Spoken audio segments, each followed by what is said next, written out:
De novo? De novo, né, velho? Tem problema não. Aqui é... Que eu tô monitorando. Só que o de novo nunca fica igual ao antigo, né? Porque é novo, beleza? Vamos lá? Bora.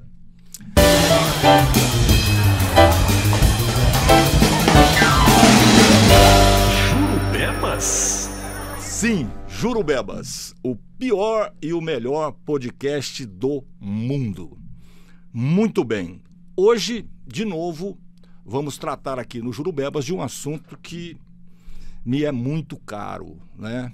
Até porque esse tema eu entendo ser um dos mais importantes para a vida humana, né? Para o desenvolvimento humano, para a busca do ser humano em direção à sua essência. Esse é, na minha opinião, o melhor caminho, que é a arte. Através da arte, você pode descobrir quem você verdadeiramente é, o que você significa nesse mundão aí, né? E o que você pode fazer pelos outros. Parece pouco, né? Pois é, mas não é pouco, não. Então, hoje, eu estou aqui com o Alexandre Augusto. E quem é o Alexandre Augusto? O Alexandre Augusto é ator, ele é professor, ele é formado em artes cênicas pela Universidade Federal, tem uma experiência prática enorme, né, na representação, na atuação como ator. Ele também administra, cuida de um espaço importantíssimo que é o Zabriskie Teatro, que, como ele mesmo diz, é um espaço de resistência cultural, né, que, infelizmente, nós vivemos num país que a cultura não teve, não tem e provavelmente vai demorar séculos para ter a importância que ela verdadeiramente tem. E isso provoca, digamos assim, um malefício na construção humana enorme. Porque se a gente fosse um país onde as crianças aprendessem a apreciar a arte, né? As crianças entendessem o valor disso e a arte fizesse parte do desenvolvimento delas, eu vou dizer para você, nós seríamos seres humanos muito melhores do que conseguimos ser até agora. Então, dito isso, Alexandre Augusto, seja bem-vindo ao nosso Jurubebas, prazer tê-lo aqui e eu espero aprender muito contigo aqui hoje no nosso Jurubebas. Dito por você, Antônio, eu me sinto mais importante. Muito obrigado. Dito tudo isso que você disse, eu me sinto mais importante. É um prazer estar aqui. Muito obrigado pelo convite. Alexandre, uma coisa que me chamou a atenção, né, sobre um trabalho que vocês vinham fazendo, aliás, eram sessões gratuitas em função, provavelmente, desse espetáculo estar numa lei de cultura e tal, que depois você pode falar sobre isso. O que me chamou a atenção é que o trabalho em si, ou seja, a peça em si, envolvia os personagens são palhaços. Sim, né? Exatamente. E aí, antes da gente entrar nessa coisa do que foi o espetáculo e tal, eu queria tirar uma dúvida com você, já que você é professor, você é um cara que tem muito conhecimento sobre isso, atuou aí como palhaço e tal. Qual é a sensação, né, do ator por trás do palhaço ali na interação com o cérebro infantil? O que você enxerga, o que você sente? O ator, né, a pessoa do ator, não o palhaço, não o personagem. Como é que é isso? É uma revelação total, Antônio. É uma exposição 100%. A gente costuma pensar e avaliar que, né, o ator está atrás do personagem, da máscara, né, enquanto personagem. Mas eu não acredito muito nisso, assim, né? Existem várias teorias, mas para mim é um desnudamento total e absoluto. Ou seja, entrega 100%. Entrega 100%. Não existe nenhum tipo de esconderijo, refúgio. Naquele momento você está reagindo como palhaço. Como palhaço e me expondo plenamente, porque a gente não vai sem a nossa presença Sim, pro palco, principalmente para fazer palhaço. entendi. É preciso se comprometer de verdade. A diferença entre você vivenciar um personagem que não seja o palhaço, né? Porque no caso do palhaço tem uma a mais, né? Porque a atuação do palhaço envolve um contato direto. E na representação de um personagem que não seja um palhaço ou que não esteja porque se você está fazendo o papel de palhaço num filme, por exemplo, e a cena vai envolver crianças, acontece a mesma coisa. Então é diferente você atuar num personagem que não seja palhaço, né? Então tem um a mais ali. Quando você está atuando e você veste aquela essência, né? Como é que é essa relação com a criança? O palhaço ele já traz essa coisa da relação pura e absoluta o tempo todo. Com a criança você tem um diferencial a mais, porque a comunicação é muito mais rápida. O filtro que o adulto tem, às vezes, numa reação de algo que acontece no palco não existe. Se você faz o que a gente chama de triangulação, porque, por exemplo, quando eu estou fazendo um trabalho mais clássico, né, onde eu estou contracenando apenas com o meu colega ou com a minha colega de cena, eu tenho um ponto A e um ponto B aqui que está o tempo todo aqui. Quem está assistindo está ali, né? Tá de fora da cena. Fora da coisa, tá tentando. Agora, quando eu falo que eu triangulo, eu pego essa base que está aqui, que é a contracena com a minha parceira, o meu parceiro, e faço uma ponta direto para quem está na plateia. E aí, a partir do momento que eu crio esse triângulo, ele tem uma energia que corre ali em todos esses lados. E essa cena vai ficando mais real à medida que quem está assistindo vai entrando nela. Vai entrando nela, vai participando dela, vai provocando lapsos de tempo dentro da história, vai provocando, às vezes, no meu caso, já aconteceu, de provocar uma mudança total do que está acontecendo, em função da relação. Okay. Isso que é o importante. Outra coisa também que me chama muita atenção é que, nesse caso aí, cada espetáculo é diferente, né? Em qualquer teatro que você faz é diferente porque sempre tem alguém diferente, né? A plateia nunca é a mesma. Mas nesse caso aí... Nesse caso exatamente... É impossível não ser diferente. Porque a reação... A reação é outra, depende muito da quantidade de pessoas, onde você está, o espaço que você está.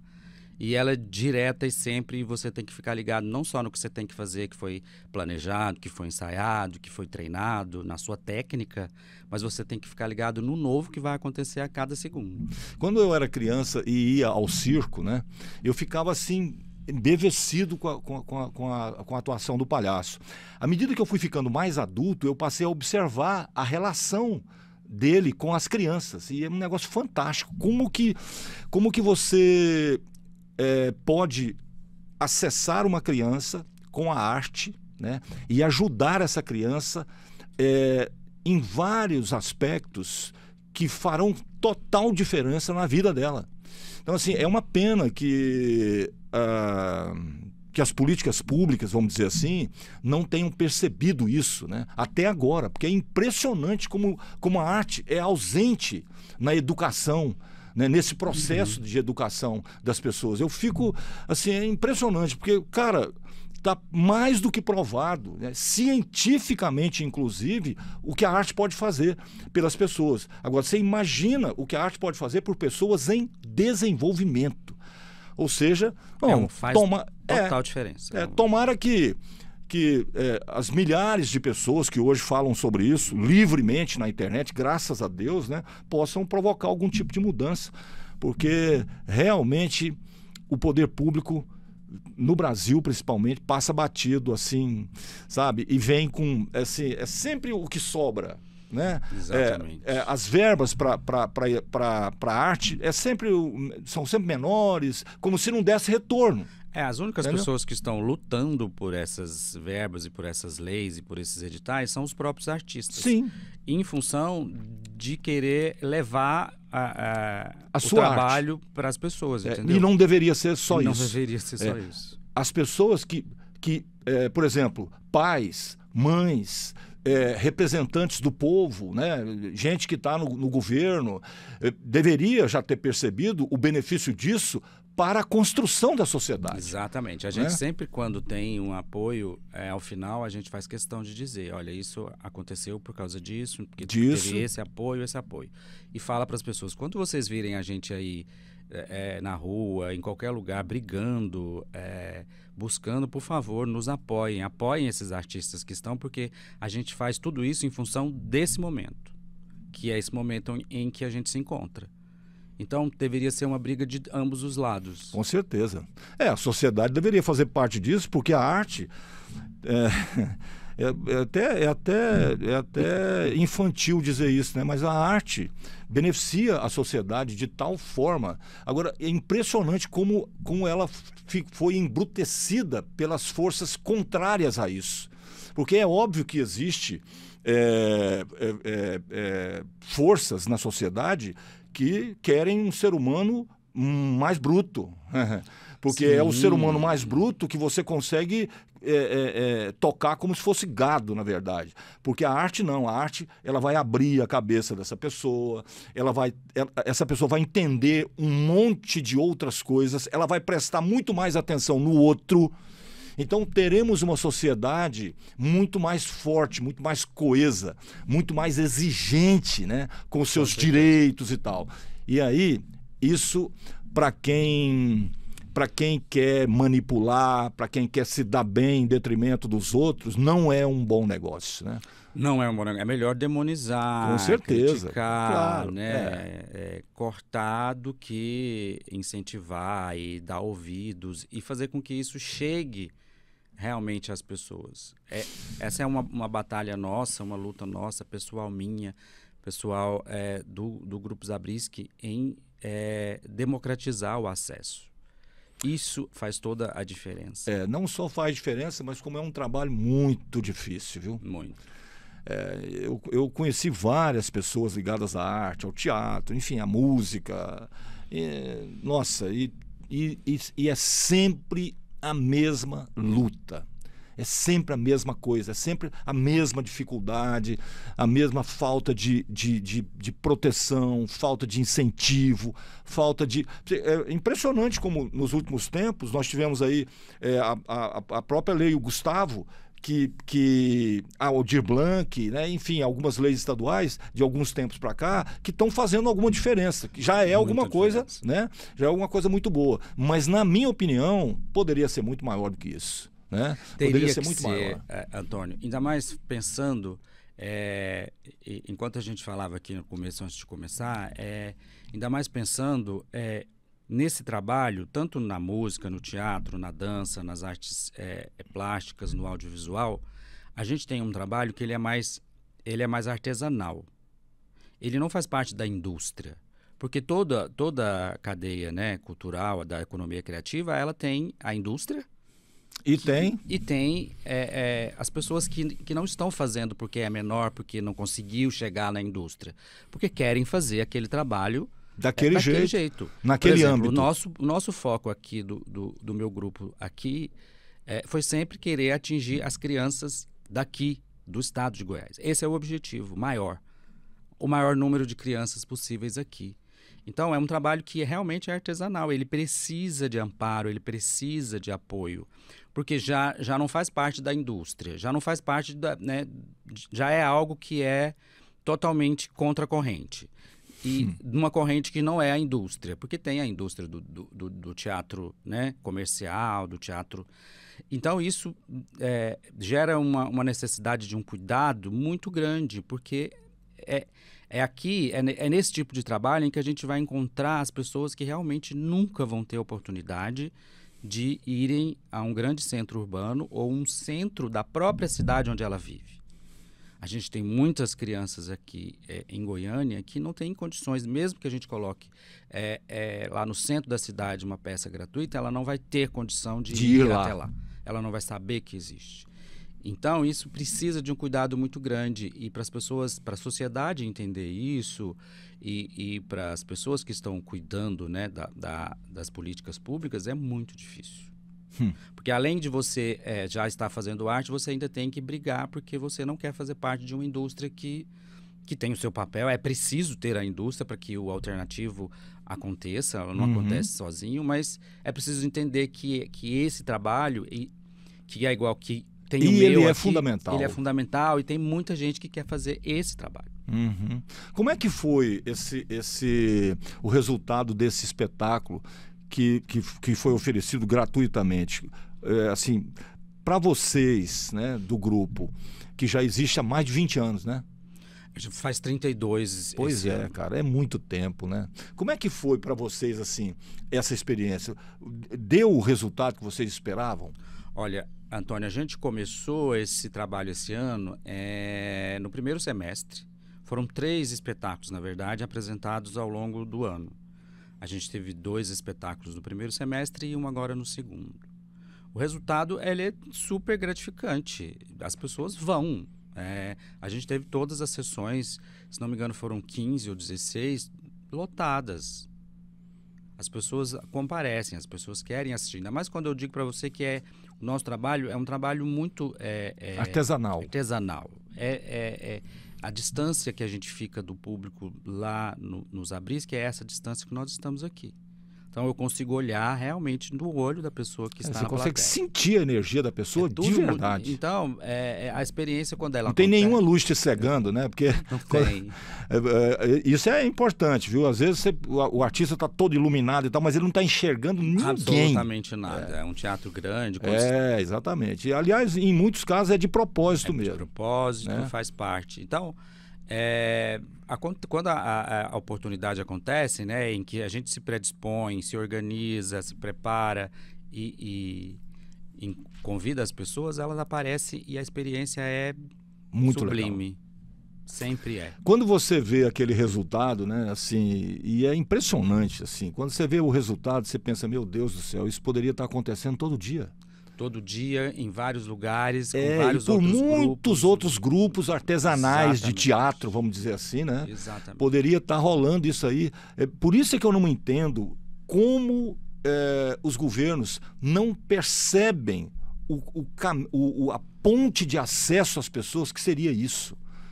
Porque quando uma família, um pai e uma mãe, ou só a mãe ou só o pai, pega suas crianças e leva essas crianças para assistir um espetáculo como o que vocês ofereceram gratuitamente, se ele tiver 2 neurônios e um se comunicar com o outro, ele vai perceber o benefício daquilo. E ele vai falar, cara, se eu pudesse, essa semana eu vim aqui nesse espetáculo, a semana que vem eu vou no outro, e na semana eu vou no outro, e vou manter meu filho assistindo peças de teatro o tempo todo. O quanto isso seria maravilhoso para abrir a cabeça da criança, não só para isso, mas para as artes plásticas, para a literatura, para a música. A leitura é mais do que sabido o que a leitura do gibi pode fazer por uma pessoa. Exatamente. E é um outro caso. Ontem, eu saí para comprar um livro para uma criança e aí eu parei para pensar assim, eu não quero aqui questionar o valor do livro, porque eu acho que o valor é aquele mesmo, né? É um livro para criança, bonito, bem ilustrado, R$150. Aí eu parei para pensar... Quem pode comprar? Quem pode comprar esse livro? Agora eu tenho que fazer um livro que custa... 10% de um salário mínimo. Eu tenho que fazer um livro que custa R$10 para levar para uma criança que não tem condição. Isso não é certo. Concordo com você. Eu tenho que levar esse de 150 para a criança. Exatamente. Agora, quem é que tem que fazer isso? Chegar numa criança que não pode comprar esse livro? Política pública.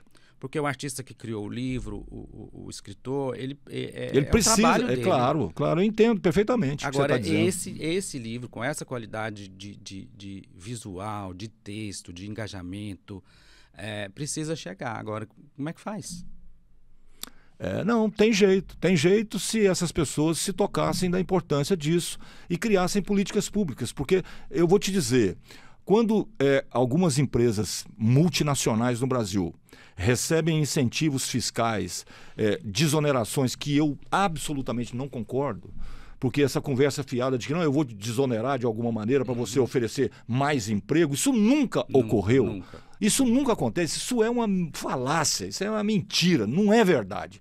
E outra coisa que não dá para entender é por que eu tenho que fazer parte, como Estado, do seu custo. Como assim? Não, amigo, eu já te dou toda a estrutura, entendeu? De segurança, de país, enfim, para você existir, para você funcionar como iniciativa privada e ter o seu lucro. Não, aí esse povo tem força política, vai lá e tal, e aí subsidia isso, subsidia aquilo, desonera isso. Cara, se a gente pegasse isso e direcionasse para a educação, para a arte, por exemplo, para fazer com que um livro tão bom quanto esse, de 150, chegasse à criança por 10 ou por 5 reais, olha a diferença que isso não faria. Então, jeito tem, certeza que tem. Agora, o que não tem jeito é da gente entender como que pessoas que pegam votos na periferia não representam essa periferia nunca. Nunca, de forma alguma. Claro, eu não consigo entender. Sabe assim? Eu fico também nessa. Não, nessa assim, angústia, ó, eu costumo perguntar aqui o seguinte: bancada evangélica tem. Bancada do boi tem. Bancada da bala também tem. Bancada dos bancos também tem. E a bancada do povo? Você já ouviu falar alguma vez na sua vida? Não vai. Não tem. Não tem. O cara vai na periferia, pega os votos lá, com uma conversa fiada, com mentira, com promessa falsa, com tudo de ruim que você puder imaginar, e vira deputado federal, senador, deputado estadual, vereador, sei lá o quê, prefeito, governador, presidente, não importa. Aí, quando ele veste aquela capa, ele se transforma em patrão da sociedade. Não, mas entendeu? Eu fico pensando assim. E não em servidor, não, é patrão. É patrão, não é entendeu? Servidor. A gente tem uma... falo por experiência aqui em Goiás, né? A gente tem essa cultura, não sei como é que isso aconteceu, mas eu lembro na minha infância, né? Os candidatos eram só os patrões. Sim, mas isso não acabou, não. Não acabou, de uma certa, continua do mesmo jeito. É o doutor que é o político, sabe? E aí isso se perpetua de forma ou seja, eterno. Eu defendo os interesses, eu pego os votos da pobreza, mas eu defendo os interesses da minha classe. Da minha família. Dos meus, né? E tal. Ou seja, e a população, infelizmente, por falta de condições de visualizar isso, porque não tem senso crítico, né? Ela continua errando e de novo, e de novo, e de novo. Um belo dia eu estava participando de um programa de televisão, e eu disse lá, é o seguinte, não é necessário um teste para você ter carteira de motorista? Então, deveria ser necessário também um teste para você adquirir o título de eleitor. Isso é uma boa. Entendeu? Não, como assim? Você está querendo criar cidadão de primeira classe, de segunda classe? Conversa fiada, vai com esse argumento para o inferno, entendeu? O que eu estou dizendo é o seguinte, a pessoa tem que ter um mínimo de preparo, né, para poder fazer o exercício democrático de votar em alguém. Mas e os analfabetos? Cara, quem falou para você que analfabeto é burro? Não tem nada a ver uma coisa com Tem nada a ver uma coisa com a outra, não. Você pode fazer um teste para analfabeto. O teste para analfabeto ter o título de eleitor é possível, completamente possível. Agora, tem certas figuras, né, na população, e são milhares, que não estão nem aí, que qualquer teste vai mostrar, essa pessoa é nociva à sociedade. Ela não pode ter título, porque ela não entende coisa nenhuma, ela não tem visão de nada, ela não sabe de nada. Ela vai votar em qualquer bandido. Exatamente. Agora, entender simplesmente, né? Agora, não, você tá louco, isso não sei o quê, isso não é democracia, tá.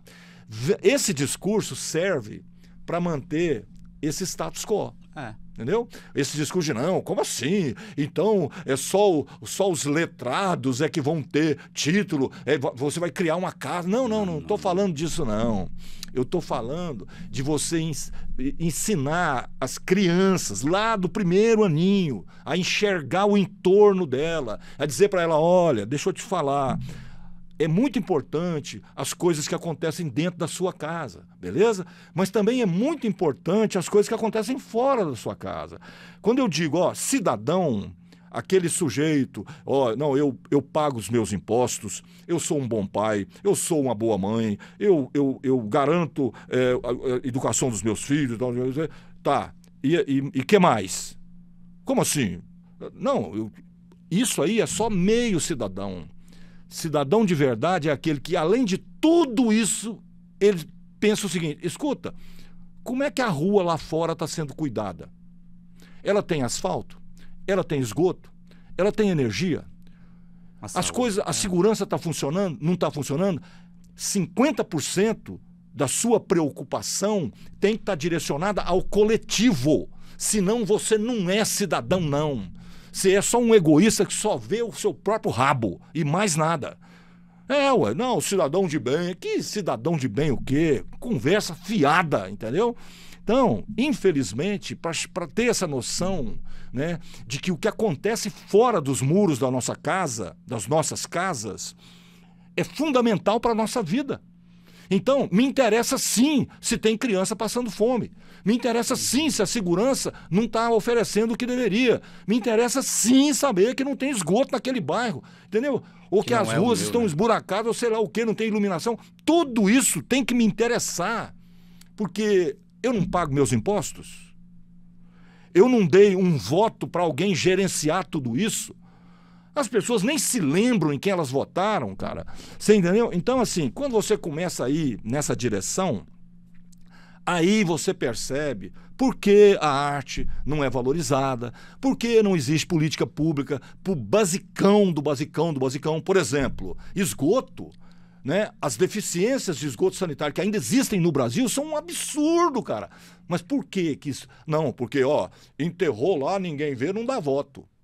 Mesmo que seja o fundamental. Exatamente. São Paulo agora tá sendo ameaçado novamente de sofrer com falta de água. Por quê? Porque entra governo, sai governo, não se cria a estrutura, porque essa estrutura vai ficar longe, o povão não vai saber, não vai ver. Então eles estão se lixando para o que é de verdade. Agora, o que é de mentira, o que é batom, o que é superficial, o que vai acabar depois da eleição, aí sim, porque chama a atenção da população. Agora, chama a atenção de que população? Dessa população que não tem senso crítico, que vota em vagabundo. Vagabundo no seguinte sentido, o sujeito que deveria representar as pessoas e não representa. Ele vai para lá e esquece de onde ele veio, esquece quem votou nele. Entendeu? Tanto é que é fácil você saber. Escuta, por que a gente não tem a melhor escola do mundo? Se a gente fizer uma pesquisa agora no Brasil, falar assim, ó, escuta, você quer a melhor escola do mundo ou a mais ou menos? Não, mas então qual é a mais ou menos? Não, mais ou menos é essa escola que não funciona direito, que não sabe, que professor é mal pago e que o currículo escolar não é o ideal, sei lá o quê e tal. E a melhor escola do mundo? Não, a melhor escola do mundo é aquela que a criança entra lá de manhã, ela tem café da manhã, ela vai almoçar lá, ela vai ter assistência médica, odontológica, vai praticar algum tipo de esporte, vai ter conhecimento artístico sendo inserido no contexto dela, além de todas as disciplinas. Quando for 18 horas, ela sai de lá para casa, de banho tomado, etc e tal. Essa é a melhor escola. Ué, então, mas é isso que eu quero. Ah, é isso que você quer? Então tá bom. Agora me explica por que 513 pessoas reunidas num congresso não conseguem votar por uma escola desse jeito. São só 513 e depois 80 e qualquer coisa de senadores para dizer, não, tem que ser assim. É prioridade e vai ser desse jeito. Por que isso não acontece? E não vê a diferença entre votar num projeto como esse e ver como um projeto de blindagem é... Entendeu? Aí eu vou te explicar por quê. Ó, tem muita gente lá que não tem nenhum interesse do planeta que a escola seja assim, porque, não, espera aí, eu vou ganhar dinheiro de que jeito? Com a minha rede de escola, com a minha rede de faculdade, ou sei lá o quê, como é que eu vou ganhar dinheiro? Ó, o Brizola, que foi governador do Rio de Janeiro, falou isso há sei lá quantos anos, há décadas atrás, né? Ó, não tem jeito. Enquanto a gente não investir nas nossas crianças, e significa, o que significa investir nas nossas crianças? Educação de primeiro mundo mesmo. O Brasil não tem jeito. Aí ele diz uma outra, alguém falou lá, não, mas é muito caro. Daí falou, não, caro é a ignorância. Isso é que é caro. Então, agora, eu, assim, talvez eu tenha vida para ver isso começar a acontecer, sei lá, em algum ano aí para frente e tal.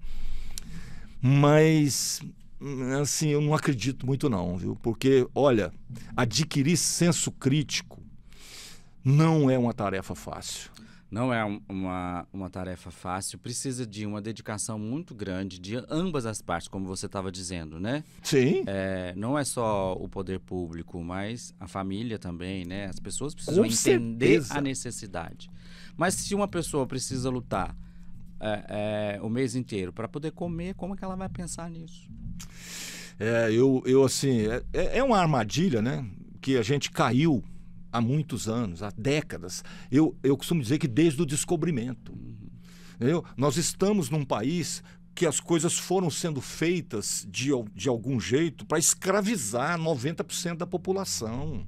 Isso, o olhar sempre foi isso não tem conversa, é isso mesmo. O sujeito nasce pobre e morre pobre. Não, mas eu conheço gente que nasceu pobre e ficou milionário. Um em 1 milhão. E aí... É assim, ó, quantos reis do futebol existem? Um. Então, do mesmo jeito, acontece com aquele pobre que nasceu superdotado, abençoado, iluminado, na pobreza completa e total e virou um astro mundial. 1 em 1 bilhão. Entendeu? A maioria esmagadora nasce pobre e morre pobre por causa do esquema. Esse esquema que escraviza as pessoas. Cara, tem coisa mais escravizante do que esse salário de merda que as pessoas ganham, cara. Como é que o sujeito... Outro dia eu vi um economista falar uma coisa que me deixou assim, abismado. Ele falou, olha, o que é o salário? O que representa o salário? O salário representa um valor suficiente para manter o trabalhador vivo e capaz de gerar para continuar sendo escravizado.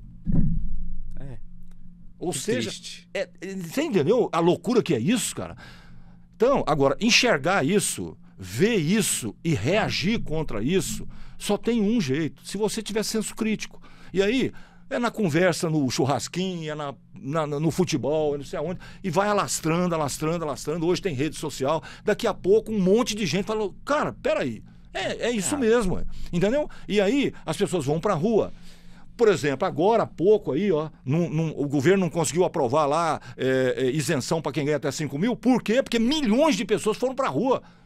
E aí os caras lá ficaram com o maior cagaço do mundo. Porque o que eles estavam defendendo? Peraí, para 20 milhões de pessoas terem desconto, taxação zero do imposto de renda até 5 mil... Da onde que vai vir? 1.000 e não sei quantas pessoas aí vão ter que pagar mais? Mas nós estamos falando de quem ganha a partir de 600 mil por ano. E mesmo assim, eles quase conseguiram evitar. Olha o absurdo que é isso. Você entendeu? Mas o Congresso tentou de tudo quanto... Não todo, claro, mas grande parte... A maioria, tentou de tudo quanto foi jeito evitar que isso ocorresse. Para quê? Não, porque pobre, amigo, é o seguinte, tem que continuar pobre. Senão quem é que vai trabalhar pra gente depois? Esse é o raciocínio maldito de um país que foi descoberto e colonizado como nós fomos. Mudar isso, cara, Mudar isso é tudo estrutural é demais, um trabalho, né? para para o Shazam. Para o Shazam. Cara, é difícil. Mas voltando à arte, né? Eu sei que você é um cara engajado, que você tem toda essa ideia que eu acho maravilhosa, né? Essa vontade de fazer, de continuar, mesmo sabendo que o trabalho é difícil, é artesanal e cheio de barreira e tal. Como é que é ensinar a arte lá no Zabriskie Teatro? Como é que é isso?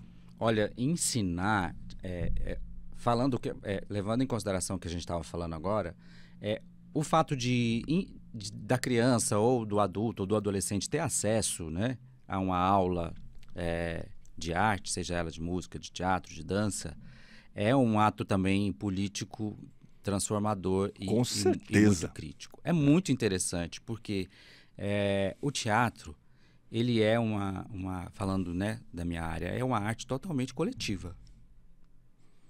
Né? Não existe... Te faz perceber o outro, né? Te faz perceber o outro, te faz ter que conversar com o outro, te faz ter que abrir mão de coisas, de se colocar. A gente ensina muito... Tirar as armaduras. Tirar as armaduras, melhorar o seu discurso, entender o outro, debater, para se chegar num lugar comum, que é aquela hora onde se vai fazer o exercício do palco, né? E isso é muito político.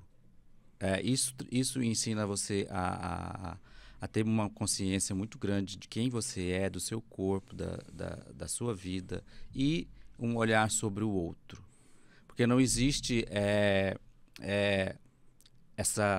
quando você está trabalhando, né, numa sala de aula com crianças, pelo menos a minha metodologia é fazer com que a maior parte das decisões sejam compartilhadas e responsabilizadas. E às vezes você sabe, como professor, que aquilo que foi escolhido e que não vai dar certo ali na frente, mas isso faz parte do aprendizado. Aí você espera chegar lá, para tudo e fala, vamos entender por que deu tudo errado? E aí vai se criando formas e maneiras, pensamento crítico, vai se entendendo o discurso. E aí o teatro, a arte em si, quando ela é ferramenta de educação, o processo é muito mais valoroso do que um resultado. Né? Eu nunca coloco expectativa num resultado. O resultado que traz para a pessoa é 1000 vezes mais importante, né? Esse processo. Então, ensinar a arte também é um ato político. Com certeza. E isso explica grande parte da dificuldade. E aí, e lidar com aqueles problemas micros, que são representações de problemas macros.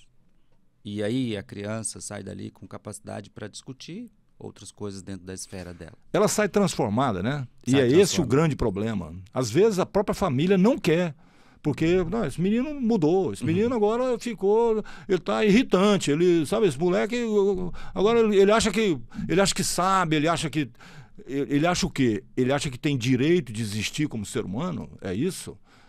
Tá te incomodando porque você não foi isso? Que você se toliu a vida toda, né? Que você, entendeu? Nunca abriu a boca para dizer não. Exatamente. Então, assim, é muito interessante uma coisa que você disse aí, que eu acho fundamental e que vale a pena ser assim, pontuada, que é a descoberta do outro. Olha só, eu tenho dito aqui no Jurubebas que o outro é a razão da nossa existência. Né? Por quê? É fácil você entender por que o outro é a razão da nossa existência. Para você que está assistindo esse podcast, eu vou deixar uma questãozinha aqui para você. Se você tem dúvidas da importância do outro na sua vida, tenta pensar aí o que seria da sua vida se não existisse o outro. Você sozinho nesse mundão aí. Primeira pergunta, como você teria vindo ao mundo? Você teria sido parido por uma pedra, por acaso? Ou por um coco? Ou você nasceu de uma árvore? Então, para você nascer, teve que ter um outro. Aliás, dois outros, né? Mesmo a inseminação artificial tem que ter 2 outros, né? Entendeu? Ok, mas vamos para a vida. Por que você quer ficar mais bonito? É por causa do outro, né? Seja de que gênero for, beleza? Mas é o outro. Por que você pensa em abrir um negócio? Porque você quer vender para o outro. Você quer comercializar com o outro. Por que você escreve um livro? Porque você quer ser lido pelo outro. Então, o outro é a razão da sua existência. Sem o outro não tem vida, não tem sociedade, não tem mundo, não tem nada. Quando você percebe isso, o raciocínio sequente é o seguinte: uai, mas então, peraí, o outro é o motivo da minha satisfação, do amor que eu posso sentir. Porque você já reparou que você sente amor é pelo outro? E você sente o reflexo em você mesmo do amor do outro? Ou seja, entendeu aí a importância do outro? Olha, se o outro é fundamental na sua vida e a sua vida não está lá, essas coisas, e você está com problemas, quem sabe o outro não é a solução, hã? Então, a notícia boa que eu tenho para te dar é o seguinte: o outro é 100% das vezes a solução para os problemas da sua vida. Beleza? Dito isso, né? Agora talvez você entenda o quanto é fundamental você pegar seus filhos, né, e darem a eles condições desse aprendizado, porque isso vai fazer toda a diferença na vida dessa pessoa. Por um século, se ela viver. Entendeu? Então, é fundamental, e está explicado por quê. Aí você entende, né, que o professor, ator, diretor, né, Alexandre Augusto, que está com a gente hoje aqui no podcast, ele disse claramente: ensinar arte é um ato político. E principalmente porque você vai abrir a cabeça das pessoas, querendo ou não, para o outro. Para o outro. Ela vai começar a enxergar o mundo dela. Lembra que eu falei aqui do coletivo? Quando você enxerga o coletivo, de verdade mesmo, aí sim você é um cidadão 100% cidadão. Ou seja, você insere no seu contexto a verdadeira cidadania. Eu cuido dos meus, que estão próximos de mim, dentro da minha casa, e cuido dos que não estão aqui, que estão lá do outro lado do muro, do portão. Porque lá é o coletivo. Eu faço parte desse coletivo. Entender a importância de fazer parte de um coletivo é fundamental. É fundamental. E aí, eu acho o seguinte: olha, você e o grupo, né, que mesmo, né, dito por você, que esse trabalho seja artesanal, que ele seja, entre aspas, né, pequeno e tal, não sei o quê, mas depois de 32 anos, eu acho que vocês já abriram as portas para muita gente. A gente quer acreditar muito que ao longo desses anos Certeza que isso absoluta. aconteceu. Porque a gente já está, né, como se diz assim, pensando já em se acalmar, em abrir, chamar atenção para quem está começando, dizer: olha, a gente está nessa carreira há muito tempo, nosso caminho agora é mais curto do que já foi. Então, né, vocês poderiam pensar nós já estamos lutando pelas novas gerações que estão vindo para que elas tenham essa mesma postura, para que elas trilhem esse caminho. A gente acha muito importante a nossa presença por um simples fato. Um grupo que começou o ano passado e olha e fala: olha, tem esse daí que está há 32 anos.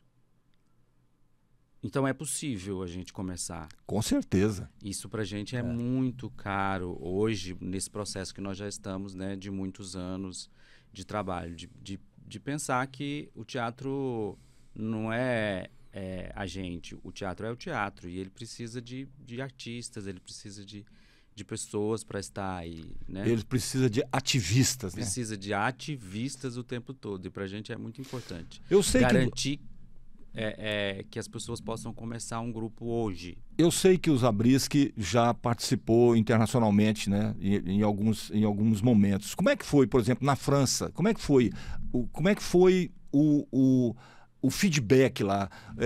Como é que foi mostrar para um público completamente diferente o trabalho? Como é que foi isso? Como é que foi essa experiência? Isso, sei lá, isso te posicionou, mudou alguma coisa na sua visão? O que aconteceu? A gente tinha Aliás, conta o que foi essa história. Como é que foi, por que foi para a França? Do que vocês estavam participando? O que vocês levaram para lá? Aproveita e já conta. Então, fomos já duas vezes à França, um festival chamado Festival de Avignon, que, se não me engano, é o segundo maior festival de teatro do mundo, de artes cênicas do mundo. Para você ter uma ideia, a programação diária, você tinha opção de 1.000 peças. 1.000 peças, Jesus. sessões por dia. Nossa! Tá. Isso aí você entende a diferença entre um país e outro, entre uma sociedade e outra. Então, né? a gente estava nessa experiência, né? E aí, muito... eu posso ser honesto com medo, né? Tipo, como é que a gente vai para um negócio desse que você estuda no livro quando você está fazendo faculdade, que é um festival, né, muito antigo. Aí, de repente, você tá lá na programação, entre as 1.000 opções. O que fez a gente ter um bom destaque e fez ter uma experiência boa foi entender e saber o que nós vamos contar lá. O que nós queremos falar para essas pessoas. E aí que foi interessante para nós, porque nós escolhemos falar de uma coisa que é urgente para a humanidade, que é o esgotamento de todas as nossas possibilidades naturais e humanas. Nós fomos lá contar a história de um Brasil distópico, que perdeu todas as suas reservas e que a população toda está do lado de fora de condomínios climatizados, construídos para as pessoas que conseguiram estar dentro deles. Então, nós fomos lá falar disso. E isso é uma linguagem hoje do mundo inteiro. Não precisa entender a língua, não precisa entender, basta ver, e é um lugar para onde nós estamos caminhando. Então, a nossa experiência foi muito boa, porque foi isso que nós fomos falar lá. Daqui do centro do Brasil, a gente foi falar lá de um Brasil daqui a 50, 60 anos que... Sem mudanças, é lá que nós vamos chegar, nessa situação. Que, aliás, nós já estamos, de alguma maneira, nela, né? Então, isso já é realidade. Então, isso foi percebido lá, até com um espanto, tipo, nossa, vocês que estão lá no meio do verde vieram aqui falar disso, né? E aí, nós aqui que não temos árvore nenhuma, em lugar nenhum quase, ainda não estamos falando tanto disso, por que vocês vieram falar disso, né? Então, para nós, a experiência foi muito boa por isso. Tanto é que na primeira vez que a gente foi, tem um jornal de Paris que vai todo ano para lá e escolhe as 13 peças, entre todas essas, Entre as 1.000, escolhe 13 indispensáveis. E nós ficamos entre as 13 em 2022. Muito por essa história, entendeu? Porque o teatro, pra gente, ele tem muito a ver com o que eu quero falar. Aí eu fico me perguntando, porque se apareceu, eu não vi, eu também não sou muita referência nesse assunto, porque eu leio muito mais e assim, parei de ver televisão. Mas isso virou matéria do Fantástico, não? Claro que não. Não, né? Não virou, né? Não virou. Ó, em Avignon, na França, tem um festival antiquíssimo, extremamente representativo para o teatro. 1000 peças são oferecidas lá diariamente, né? São 1000 sessões para você assistir, enfim. E aí sai uma companhia de teatro artesanal de Goiânia, Goiás, centro-oeste do Brasil, leva uma peça para esse festival e é considerada entre as 1000, ela fica entre as 13 indispensáveis. Aí eu pergunto, por que não virou matéria lá em 2022 do Fantástico, o show da vida? Hã? É porque cultura só ganha destaque quando ela fatura milhões para as redes estabelecidas, seja na música, seja em qualquer instância. Esse tipo de coisa que deveria ser falada e transmitida e falada de novo, e de novo, e de novo, e de novo, porque poderia criar um baita movimento e o surgimento de centenas de grupos. Fala, pô, se os caras conseguem, a gente também consegue? Não. Isso não é feito. O que esse povo está falando lá, né? Vamos saber o que eles estão falando lá. Por quê, né? Então, escuta, mas eles ficaram entre os 13 lá. Por quê? Qual é o tema? Bom, o tema é que lá eles foram lá mostrar uma realidade que nós já estamos vivendo agora, né? E que se a gente não fizer nada, daqui a 50 anos vai parecer a Idade Média, com seus castelos protegidos por forças não sei das quantas, e assim, ó, se você não nasceu lá dentro, meu amigo, entrar lá só morto, entendeu? Ou só para ser escravo de alguém. Exatamente. Entendeu? Então, é por tudo isso que a gente, quando está falando de arte, né, ou conversando com alguém que passa por isso, né, que trabalha com arte, normalmente a gente vai falar com alguém que tem um baita de um senso crítico, que percebe o mundo ao seu redor e, como quem percebe o mundo ao seu redor, tenta fazer com que esse mundo fique melhor. Exatamente. Pronto, ou seja, é um negócio muito cartesiano, assim, ó, 2 mais 2 igual a 4. Deveria ser assim. Olha, nós estamos num país rico, né? Num país que produz muita riqueza, tem aí, tá tudo aí e tal. Por que tem tanto pobre? Por que tem tanta pobreza? Por que a divisão dessa riqueza é tão desigual? Se você soubesse o quanto o senso crítico faz diferença em tudo isso, o quanto não perceber isso faz diferença, talvez você mudasse também. Né? Porque mesmo as pessoas que acham que assim, o sujeito comprou um Fusquinha, ele já acha que é classe média alta. Se bem que tem alguns Fusquinhas por aí que valem uma grana, né? Porque virou relíquia e tal. Exatamente. Mas você entendeu o que eu quis dizer, né? O sujeito sobe num banquinho e já acha que é a maior autoridade do mundo, que já é classe média alta, e aí ele passa a apoiar o rico, achando que o apoio que ele está dando para o rico vai transformar ele em rico também, né? E entender que outras coisas muito indispensáveis, né? Não que a gente não tenha que ter, né, um telefone bom, um carro bom, mas entender que antes disso tem uma série de outras coisas que são fundamentais porque são base, né? E que elas deviam ser de acesso para todas as pessoas. É engraçado o seguinte, né? É muito comum você falar, porque as pessoas demonizam a riqueza. Muito pelo contrário. Não é isso. Eu acho maravilhosa a riqueza e acho terrível a pobreza. A pobreza, que fique bem entendido, a pobreza é uma verdadeira desgraça, não o pobre. O pobre é só a vítima da pobreza. Exatamente. Então, a riqueza é algo maravilhoso, mas nem todo rico é maravilhoso, né? Não. É esse o problema. Então, quem estabelece o nível de distribuição de riqueza no nosso país são as pessoas.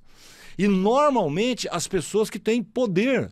E normalmente as pessoas que têm poder fazem parte do andar de cima, que conseguem representação e votos no andar de baixo. O que você estava dizendo agora faz todo sentido, entendeu? Se eu percebo que aquela pessoa que eu estou votando, ela faz parte dos meios de produção, tá errado. Ela é dona dos meios de produção? Eu estou votando nela por quê? Ou no filho dele, ou no neto dele. Exatamente isso. Ou seja, ninguém aqui... Ele não é certo para me representar. Exatamente. Assim, ó, você precisa votar em quem te representa. Por quê? Uma coisa muito simples, ó. Quem te representa entende as suas necessidades, porque são as dele também. Então, essa pessoa vai batalhar para melhorar a sua vida, porque o melhoramento da sua vida significa o melhoramento da vida dele. Simples assim. Agora, quando você vota em alguém de uma outra realidade que não a sua, você acha que essa pessoa vai brigar por que tipo de realidade? A dele ou a sua? Ela vai te dar o mínimo necessário para você continuar naquele lugar. Só isso. Ela vai te alimentar para você, presta atenção, é a definição de salário, né? Ela vai te alimentar o suficiente para te manter vivo, gerando após você, para assumir o seu lugar, quando você já não der conta mais de trabalhar. Compreendeu? Eu adorei essa definição. Era muito boa. É isso, mas é literalmente isso. Por quê? E por que eu posso dizer que é literalmente isso? Basta você olhar para as décadas anteriores, para os séculos anteriores. Ora, isso vem acontecendo desde o descobrimento. Da invasão, né? Desde a invasão. Exatamente. E só vai mudar o dia, né, que alguém, antes de votar, dizer, não, esse sujeito aqui pode ser gente boa, ele pode ser muito engraçadinho, pode fazer sucesso, pode ser o Gustavo Lima, o Joaquim das Couves, o Manuel da Silva, o Antônio Leal, qualquer um, entendeu? Mas esse cara não me representa. Ele não conhece a minha realidade. Ele não é daqui do meu bairro, sabe? Ele não caminha nas ruas que eu caminho, ele não sente o drama da falta de segurança que eu sinto. Nunca teve que pegar ônibus.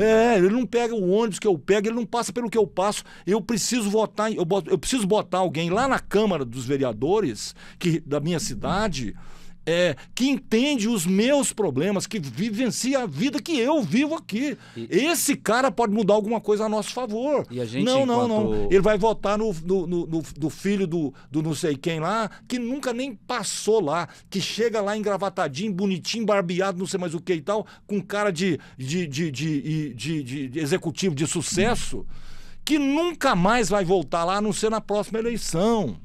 Ora, e a gente, enquanto população, Antônio, precisa pensar que não é a responsabilidade do outro. Por exemplo, eu não tenho que esperar essa pessoa surgir. Sim, claro que não. Eu tenho que olhar na minha comunidade e ver e falar, vai lá. Não, e outra coisa, olha, quando você leva jeito. Eu já participei de pesquisas, né, em que você vai num determinado bairro e pesquisa quem são as pessoas benquistas daquele bairro. Aí você encontra lá o dono do verdurão, o farmacêutico, o cara da padaria, o Zé que vende verdura, o não sei quem, então, pessoas da comunidade. E aí, é o que você falou, se essa comunidade fosse lá no Zé da padaria, fala, não, Zé, é você que tem que nos representar. Não tem jeito, tem que ser. Você vai se candidatar a vereador e nós vamos votar em você e você vai virar o defensor da nossa comunidade. Não. Por que isso não acontece? Por causa da interferência do poder lá, entendeu? O poder vai lá e bagunça tudo, e mente, e promete, e fala, e acontece, e compra, vota, e faz o capeta. Mas o Zé, que poderia representar aquelas pessoas de verdade, batalhar por elas, por segurança, por melhores condições sanitárias, enfim, por qualquer coisa que beneficiasse aquela comunidade, o Zé vai continuar lá na padaria e pronto, entendeu? Porque parece que faz parte da cultura, né? Da forma como nós somos educados. Não, mas o Zé da padaria vai virar vereador? Tá doido, cara? Não, senhor. Como assim, cara? É o melhor para nós. Não. Ó, tem o doutor fulano de tal, não sei quem, que é o pica grossa do pedaço. Pois é, que vai cagar na nossa cabeça solenemente. É garantir o futuro dos filhos dele. Entendeu? Exatamente. Então, ou seja, essa percepção, voltando à arte, ela sempre é trazida pela arte. E isso mostra claramente por que a arte é tão nociva para o controle da sociedade por parte de um grupozinho pequeno, menor, ínfimo, de 1% da população. Eles não querem saber. Tá maluco? Você vai ensinar a população a perceber essas diferenças? Tá maluco de jeito nenhum. E pior, perceber as possibilidades de sair disso. Exatamente. Então, cara, agora, nós estamos vivendo um novo tempo, né? Um tempo de redes sociais, um tempo de informação muito rápida, que traz um monte de coisa ruim, mas que também traz um monte de coisa boa. Ok? Então tá aí na balança e tal, a gente tá sofrendo um pouco com isso, mas vai chegar uma hora que vai haver um equilíbrio, isso já aconteceu antes, e eu acho que o resultado de tudo isso vai ser extremamente positivo, porque vai trazer uma condição crítica muito melhor para todo mundo. E aí, meu amigo, aí sim nós vamos ver câmaras municipais, assembleias legislativas, congresso com nível de representação popular verdadeira. Exatamente. Bancada do povo, entendeu? E não bancada da bala, e não bancada evangélica, bancada do boi, bancada da casa do caralho, tá entendendo? Bancada do povo, bancada das pessoas, bancada querendo o melhor para o coletivo. Ai, Jesus Cristo. Cara, não podemos achar que isso não vai acontecer. Eu sou muito... Não, eu trabalho para isso todo dia. Eu também penso que a gente tem que fazer eu trabalho para isso todo dia. Eu estou aqui no podcast fazendo isso exatamente por esse motivo. Você entendeu? É tipo assim, mas você tá ganhando dinheiro. Dinheiro? No Jurubebas? Você tá de brincadeira. Zero! Dinheiro zero, pelo menos até agora, né? Vamos ver se a gente consegue aí, né? Até para subsistência. Mas até agora, 2 anos depois, né, de construção, de ver se vai realmente ficar e tal, né? Grana zero, né?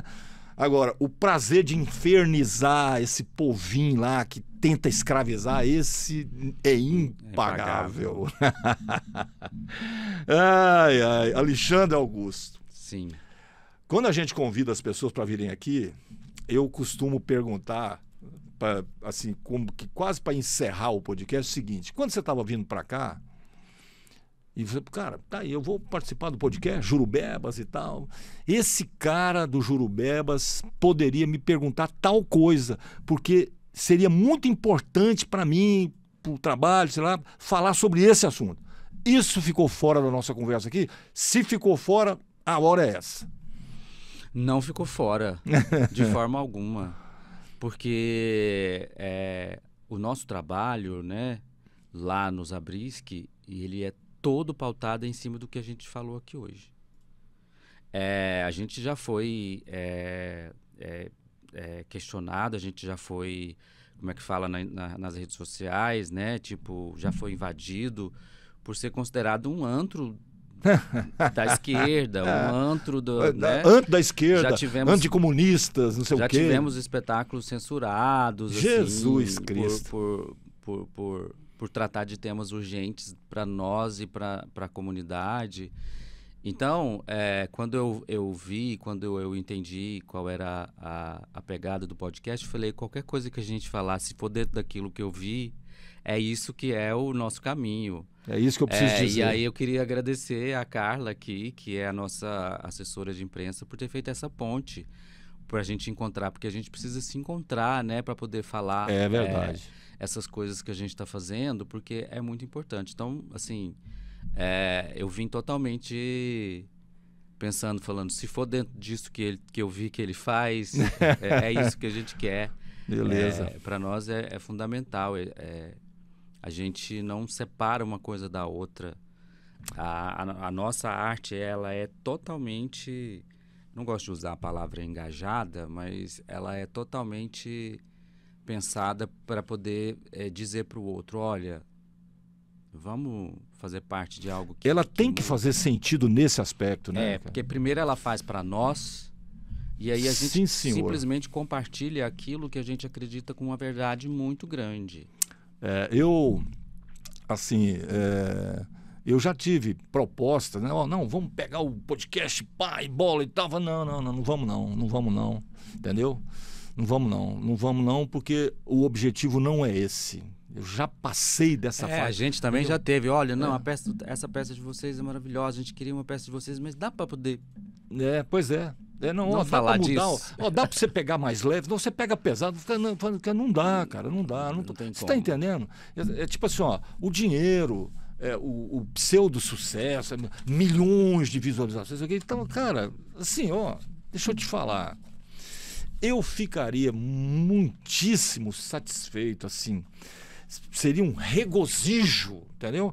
Saber que uma pessoa entendeu e virou uma pessoa que vai fazer ou tentar fazer a mesma coisa. Isso é muito legal, porque, Entendeu? por exemplo, Já é o suficiente. a gente tem tido em alguns momentos a grata satisfação de ver uma pessoa que passou pela gente mesmo, ou como público, ou como aluno, e falar, tipo, vocês mudaram a minha vida. Hoje eu estou fazendo isso. Isso acontece. Eu, profissionalmente falando, durante a minha vida profissional, atuando na comunicação e tal, eu criei alguns veículos, né? Tive que construir alguns veículos, trabalho mesmo. Fui contratado, uma vez eu fui contratado pela Arisco para criar uma emissora de rádio e tal, e eu do zero fui lá, criei tudo, fiz, contratei as pessoas, treinei todo mundo, botei para funcionar e tal, não sei o quê. E aí, aquela convivência ali, depois de anos que o trabalho foi entregue e passou a navegar sozinho, né? Você ouvia algumas pessoas dizendo assim, cara, aquele tempo lá, aquela convivência mudou meu comportamento, eu me transformei realmente num profissional e tal. E eu, sabe assim, e acreditar isso às suas atitudes, sabe? Então, esse é o resultado. Todo mundo precisa de ganhar dinheiro, beleza, ok e tal. Mas tem um limite. Você entendeu? Tem um limite. Não pode ser de qualquer jeito. Porque você tem ideia do que representa na vida inteira de uma pessoa quando você vai lá e põe uma semente de um troço maléfico lá, cara. Porque aquilo vai te beneficiar de algum jeito e naquele momento você vai ganhar dinheiro.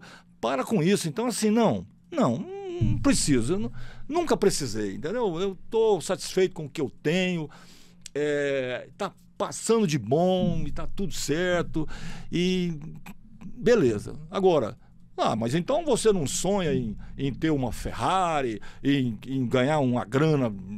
Ué, posso sonhar, mas isso não muda a minha direção. Não estou disposto a vender a minha alma por conta disso. Essa que é a diferença. Se vier, tá tudo certo. Você não gostaria de ganhar na Mega Sena? Claro, qualquer um gostaria. Entendeu? Agora, não vai tirar o meu sono. Entendeu? Nem vou fazer nenhuma loucura para ganhar, para ser. Não vou, até porque já passou da hora. Entendeu? Então, assim, toda vez que eu puder falar aqui e tentar, de alguma maneira, abrir a cabeça das pessoas para, pelo menos, raciocinar. Você não precisa pensar o que eu penso. Você não precisa entender como eu entendo. Não. Mas você precisa entender que é fundamental para a sua vida questionar. Escuta, isso que eu estou ouvindo aqui faz sentido? Essa pessoa que está lá tentando, sabe, propor isso e aquilo, está me representando? O cara que eu votei nele está fazendo alguma coisa pela nossa comunidade? Ou eu estou me interessando pelo que acontece fora da minha casa? Entendeu? Ou seja, questiona, porque quando você faz isso, com certeza você provoca mudanças. Então, eu costumo dizer o seguinte, olha, se você tem fé numa goiabeira, tem nenhum problema. Você pode rezar para a goiabeira, você pode fazer cultos para a goiabeira, missas, encontros caminhada para Goiabeira, você pode fazer o que você quiser para Goiabeira. Até aí tá tudo certo. É o seu direito e eu respeito isso 100%. Agora, o dia que você passar a achar que quem não tem fé na Goiabeira não é do bem ou é do mal, aí nós estamos com um seríssimo problema. O dia que você quiser obrigar as pessoas a fazer o que você está fazendo. O dia que você achar que a verdade está na fé na Goiabeira e tentar me convencer disso de alguma forma, você está com problemas de ordem mental. Sério? E a solução é psiquiatria, entendeu? Então, você pode ter a fé no que você quiser. Você só não pode achar, né, ou ser levado a pensar que quem não tem a sua fé não é do bem, ou é do mal, ou sei lá, qualquer coisa que você puder imaginar. Entendeu? Isso você aprende questionando, né?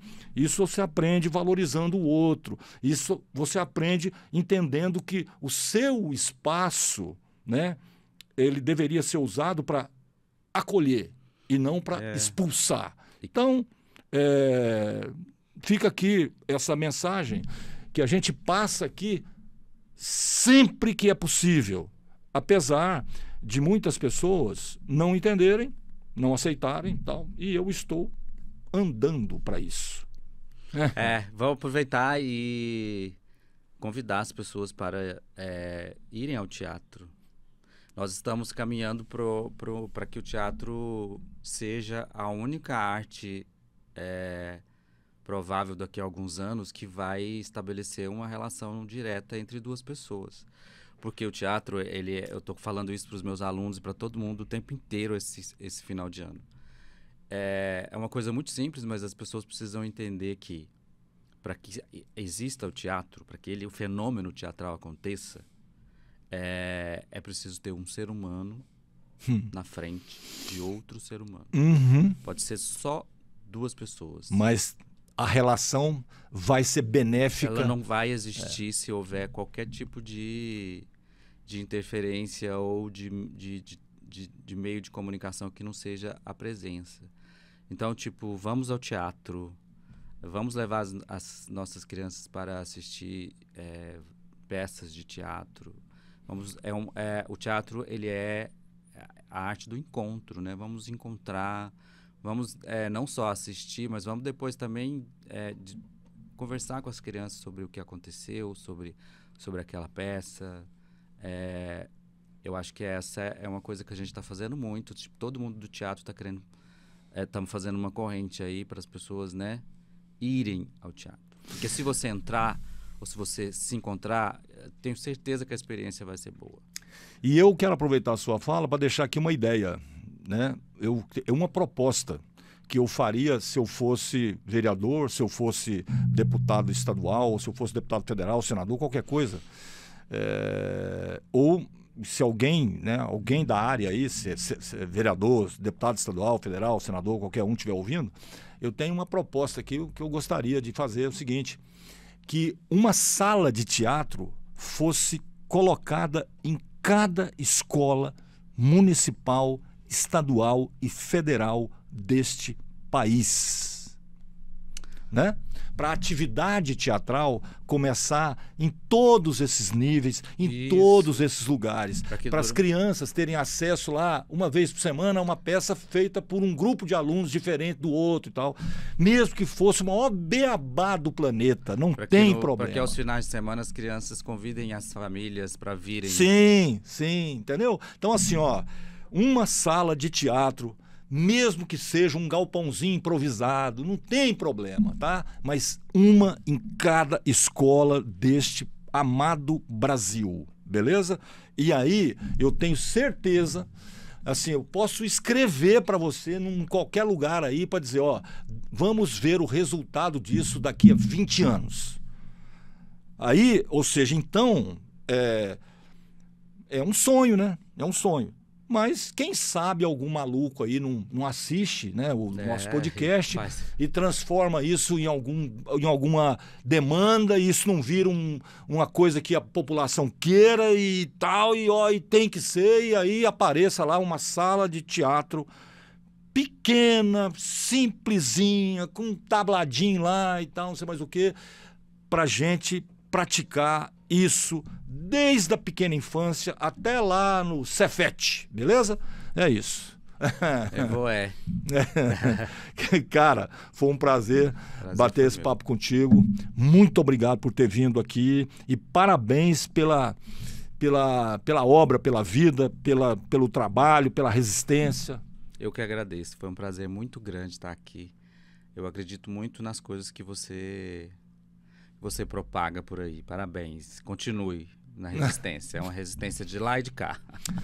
Muito bem. Então chegou aquela hora que você pode dar seu like aí, se for o que você quer fazer, né? Comentar, que também é muito legal. É fundamental o comentário, porque quando acontece isso, outras pessoas reagem e aí aumenta, vai criando, e um monte de outras pessoas vê o podcast. Traz muito benefício o seu comentário, seja ele a favor ou não. Não importa, é o que você pensa, né? É o exercício da democracia, beleza? No mais uma vez, obrigado. Este foi mais um Jurubebas. Presta atenção, o pior e o melhor podcast do planetinha azul. Tchau. Tchau, tchau.